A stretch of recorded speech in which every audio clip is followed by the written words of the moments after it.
Hey, what's up guys, it's Unleash here today, and we are back with another video on Sonic Frontiers. So yep, yesterday we got some more gameplay of Frontiers on RS Island and Cyberspace, but along with that, we got some reviews and hands-on impressions of Frontiers from different reviews, so in today's video, we're going to be looking at a bunch of them. So without any further ado, ladies and gentlemen, boys and girls, let's take a look at the news at hand. Onto Twitter, we Sonic Rush. Alright, so the majority of today's video is going to be coming from a thread by a user called SSF1991. And can I just give a massive shout out to this person because he's been crazy in the Frontiers news recently, just summarizing all the news from different sources, so just a massive shout out to SSF1991, absolute legend. Push Square says that we rescue Knuckles on the desert island. Yeah, we pretty much already knew that, honestly, because as said in the, I think it was 2 videos back, I think, the people who were playing the demo when they got banned and everything said that some people got so far that they saw Knuckles, so that means that we see Knuckles before Tails, so obviously Knuckles is on the second island. We also encountered one mini-boss, and defeating them required grinding across 3 circular rails to turn them blue, making them vulnerable. We had minor frustrations though, as while the D-pad moves Sonic between rails, the instinctive reaction is to jump, and that doesn't lock onto the next rail, causing Sonic to fall off. That does sound like they don't know how to play the game properly, but also, quick little note here, the D-pad moves Sonic between rails, not the analog stick. Unless you can use the analog stick, but the D-pad is an alternative way to do it, then I don't know. It disrupted combat's flow, but since there are many other mini-bosses, we're not placing too much weight on this. Defeating them earns portal gears to block new portals into the linear cyberspace stages. Unfortunately, we couldn't try these levels during the demo, but completing them was players with the vault keys used to obtain Chaos Emeralds, and sadly, we didn't fight RS Island's main boss, unless you count an entertaining chase scene after helping Knuckles. Right, this is another part of the article here. This is a process that seems convoluted to the point of never heard of that word before, alright. But it's actually a bit more simple in practice. You defeat a boss to unlock a more traditional Sonic course to unlock the next zone. It's like that with much of Sonic Frontiers, it seems. Dropping into the game's second level, you're assaulted with icons and collectibles.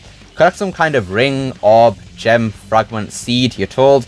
Tell free Tails? I thought you said Knuckles on the second one, not Tails. Or reach a new area, or, in the case of the deeply Breath of the Wild-like Starfall events, which turn the odd nighttime into a Blood Moon-style frenzy of resurrected enemies. You'll need to sprint about collecting star fragments to spin the wheels of some kind of abstract fruit machine, which sits awkwardly across the middle of the screen. Oh, that is interesting then. So enemies resurrect, and some sort of thing happens in the middle of the screen where you collect star fragments from, I think, falling meteorites, because I think in the last video, or it might have been the video before actually, where they said that was some sort of Blood Moon style frenzy, like this right here that they said here, but they mentioned that is some sort of meteorites falling from the sky, so I think that's where the star fragments come from. We want to kind of reuse those memories, yeah, reusing, yeah, we know that. Like the memories we have as well, because we played the games with Sonic, but the team is doing it intentionally. They kind of poke at those little points that some players are going to pick up on immediately. Like, I remember this exactly,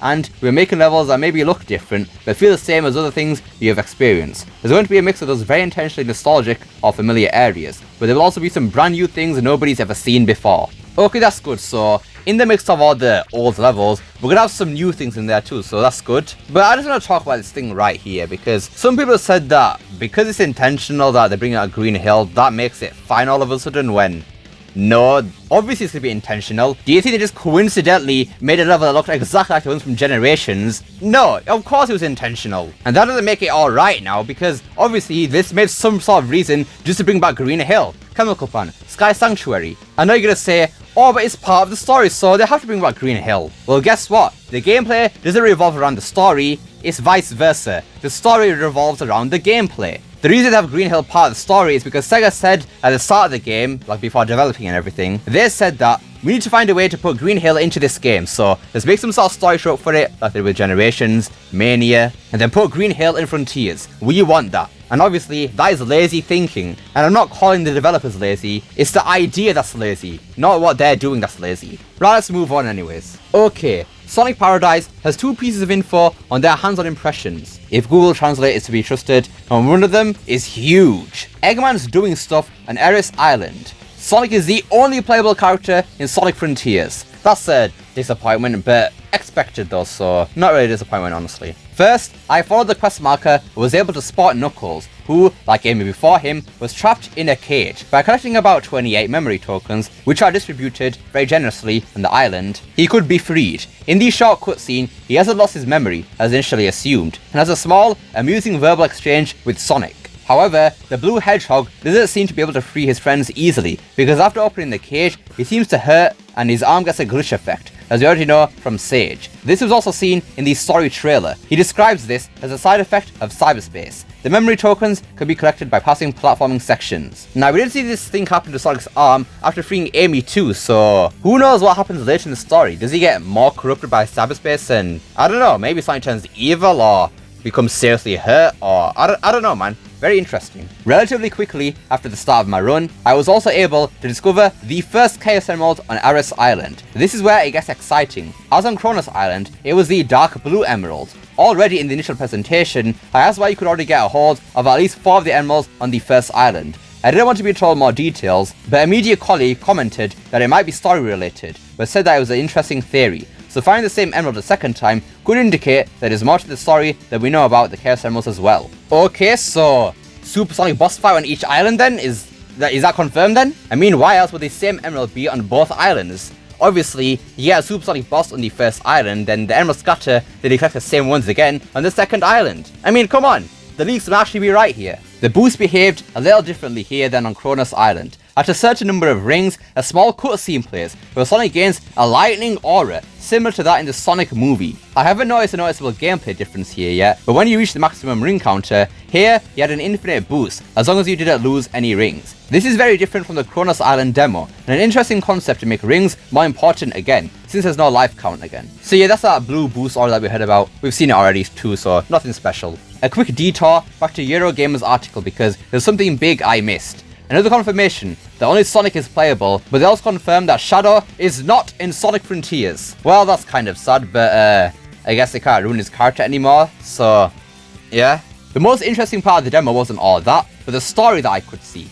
Shortly after freeing Knuckles, Sage appears with a giant titan. She asks Sonic why he won't just stop running before unleashing it's me okay, I'll stop. Before unleashing the giant titan on him. The seriousness of this cutscene really surprised me, especially considering recent games. Sonic wasn't kidding, but seemed almost genuinely concerned and knowing he didn't stand a chance against the Titan, so he decided to run away. What followed was a game section that is almost comparable to the bosses from Sonic Unleashed, with the difference that you don't defeat the boss, but flee from him. This section was primarily a kind of quick step section on a fixed path, but offered a lot of variety at altitude, and there were different levels that you could choose from. Here, quick step, homing attack, and wall run were used a lot, and on each selectable level, there were different obstacles that were thrown in your way. Accompanied by really fantastic and exciting music, this race really caught me. I was particularly surprised that we don't just have a simple quick step section, as we know it from Sonic Forcer for example, but could actually choose different levels with different obstacles that got in your way.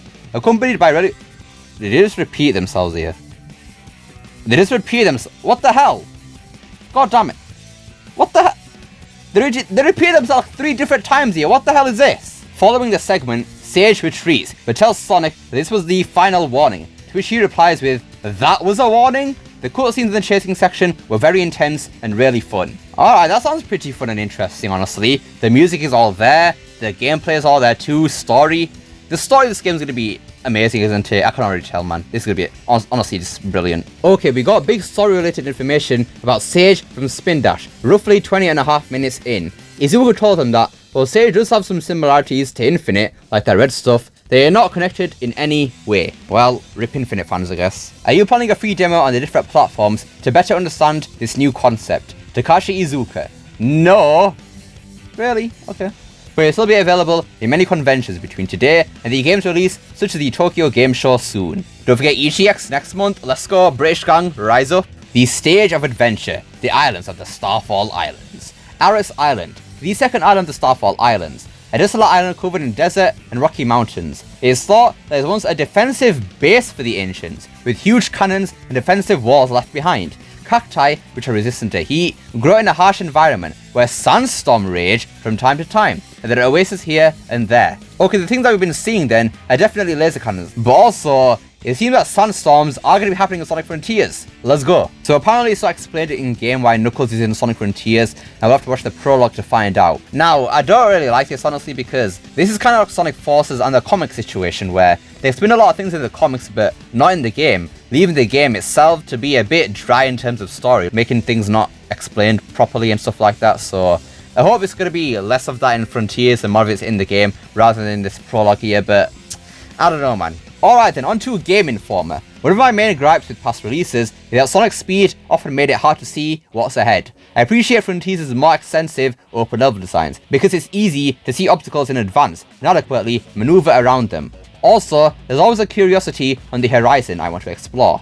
As I zoom through the desert, I see an installation lurking in the distance. Naturally, I run to it. Suddenly, I realize this isn't a building or another common challenge. This is an enormous boss I've awakened. The mechanical being begins to launch giant discs at me. After a quick dodge, I jump atop the rings and start grinding on them. A trail of sparks follow my feet as I skate around the ring's circumference, eventually transforming the rail to pure white.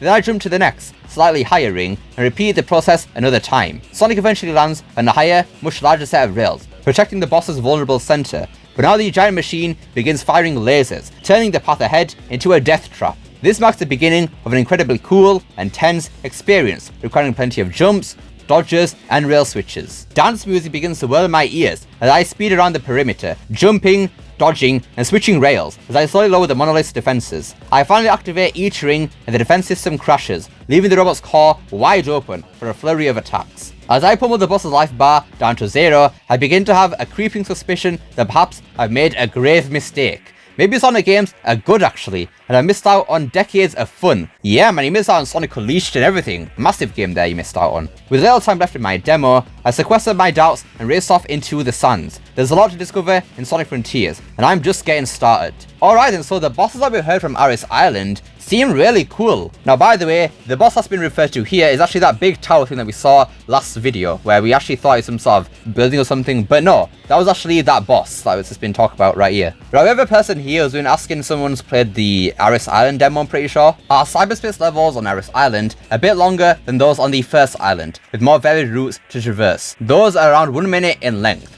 We will see direct feed gameplay with music of Cyberspace soon. Then that person replies with, I've only played 2 of them, and those 2 haven't been longer, but I only got a B rank on one of them. That's the thing I remember being surprised about. One of them was set in Green Hill at sunset, and it was the 2D parts of modern Green Hill Zone from Generations put together as one level without the 3D parts. The other one was a level set in Chemical Plant, but I don't know which level it was based on. Aren't those the same levels from the first island? Same environments, different levels. Why are they reusing Green Hill again on the second island? Bring in something new, man, for God's sakes. Anyways, final part of the video here. A Brazilian channel of a newspaper about games talked about what he thought of Frontiers and some interesting information. On the island of Aris, there's a shark in the sand that for you to beat him, you need to hold onto his coast, similar to the dolphin in Sonic 06. So in the process, you needed to tame the shark so you could attack it and deal damage. Another thing she said was that the Falling Stars event seems to be about random events, which in her case,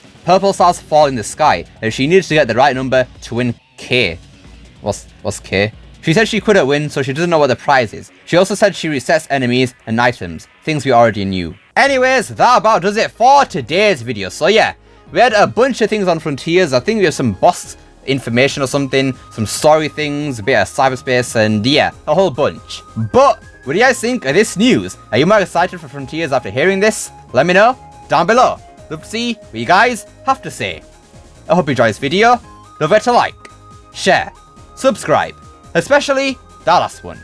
Don't forget to become unleashed. Press that join button down below. And remember, it is not necessary.